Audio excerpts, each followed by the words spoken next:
Dans cette vidéo, je vais te partager mes 5 conseils pour survivre à une préparation Ironman en parallèle des études. Aujourd'hui, je t'amène dans une journée type avec moi. On va être parti pour aller à la fac. Et même si t'es pas en préparation Ironman, reste parce que le dernier conseil te concerne aussi.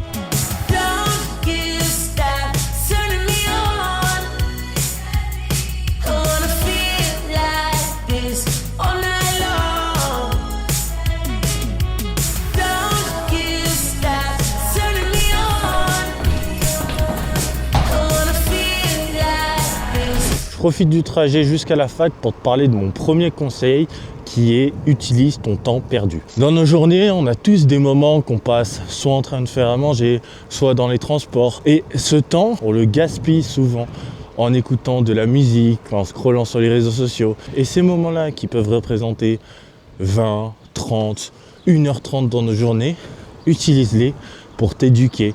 Et tu te rendras compte à la fin de l'année tout ce que tu as pu apprendre en utilisant ton temps perdu. Bon allez, moi je suis arrivé, je te dis à tout à l'heure après mon cours pour mon 6000 mètres allure marathon. Bon allez, j'ai fini l'échauffement, on va être parti 6000 mètres allure marathon pour tester la nutrition à l'effort. En vrai le temps il est parfait, il fait 5-6 degrés, il fait pas très froid et on va pouvoir envoyer tranquille au moins. Allez! Je profite de cette course pour te donner mon deuxième conseil. T'es pas sportif professionnel, fais des concessions. Durant tes études, tu vas passer par plusieurs phases, des phases de vacances, des phases plus molles, où tu auras des CM, des TD et des phases de rush, de révision. Pendant ces périodes-là, ne culpabilise pas et fais sauter des séances quand c'est nécessaire pour pouvoir bien réviser. T'es pas sportif professionnel, je sais, on aimerait tous. Moi-même, j'aime bien suivre le plan d'entraînement à la lettre, sauter aucune séance et pouvoir faire le meilleur chrono que j'ai. Mais faut savoir mettre les priorités. Il y a des choses qui passent avant en tant que sportif amateur. Et donc, à certaines périodes, ne culpabilise pas de faire sauter certaines séances pour le bien de tes études ou des projets que tu mènes. Bon allez, fin des 6000 mètres. Ils sont passés vraiment propres. RPE 5 max. Le BPM il était bas. Le cardio il a tenu. Et franchement ça fait plaisir. Première fois que je fais 6000 mètres de suite à Lyon Marathon. Ça rassure pour le marathon qui est dans un peu plus de 2 mois. C'est parfait, c'est une des plus grosses séances de la semaine. Et voilà. Sur ce, petite transition directe à la fac en cours. Bon allez, en cours. Cet après-midi c'est pharmaco expérimental. Une des meilleures matières que j'ai faites. C'est magnifique. Je suis content de moi. 15h14 libérable.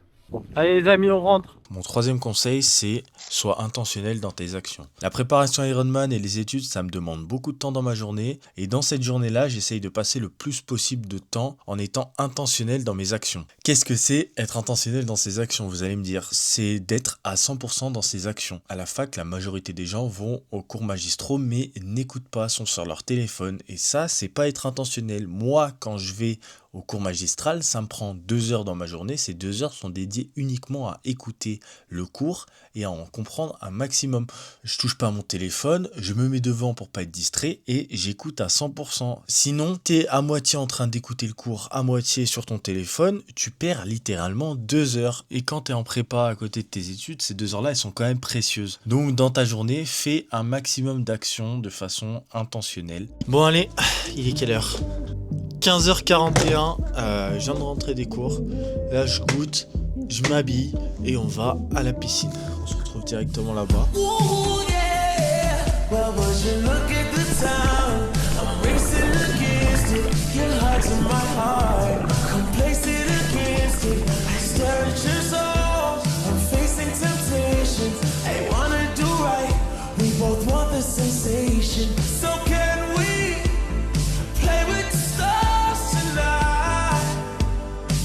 Bon, je viens toujours juste de rentrer de la piscine, il est 18h. Là, à ce moment-là, il y a des jours où j'ai du travail, il y a des jours où j'ai pas de travail. Les jours où j'ai pas de travail, je vais peut-être enregistrer un TikTok, bosser sur les prochaines vidéos. Mais là, aujourd'hui, je dois faire un TikTok pour un de mes clients et je dois finir le boulot sur 3 vidéos d'un client. C'est un bar, pareil. J'ai juste 2-3 petites modifs à faire, du coup, je fais ça.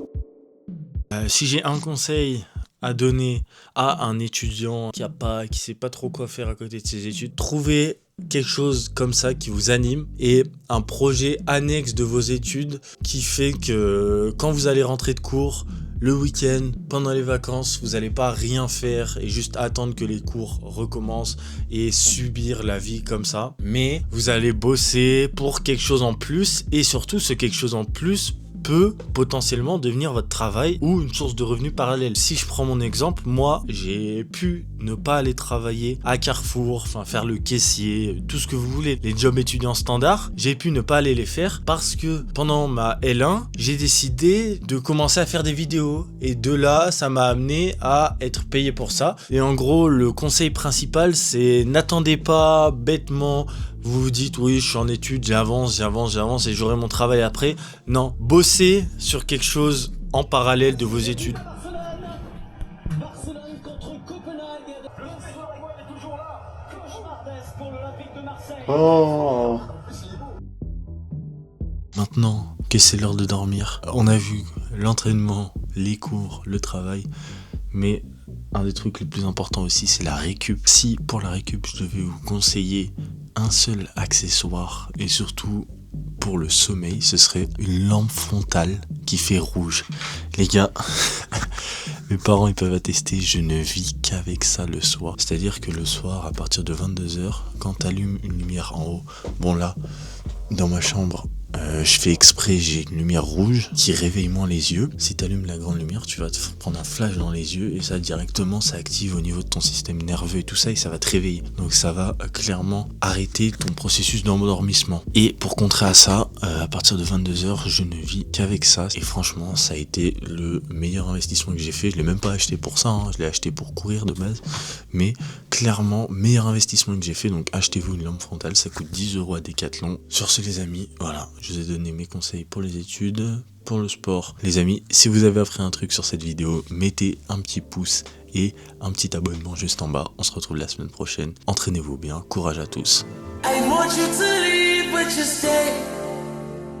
My brain and my heart ain't the same. So will I let you in? As long as you won't do this to me again.